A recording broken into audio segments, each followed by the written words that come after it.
Hello mga ka-MSK, nandito nga po pala kami sa may bagong bukas na Sangyupsal dito sa Matias, Talavera.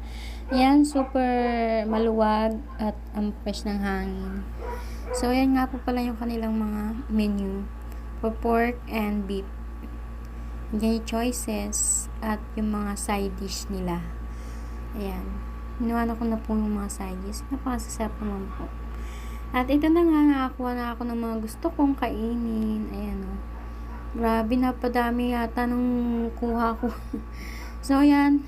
Yung aking pagdadiet at pagsusumba, nauubos, nawala dahil lang sa sangyups, charot.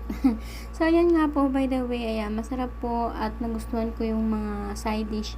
Lalo na yung saging na may sago at yung, syempre, yung kimchi na gustong gusto ko. Ayan, napakadami po ng nakain ko, grabe. At sabi ng pamangkin ko, yan, sa bawat sangyups na magbubukas, kailangan kakain kami.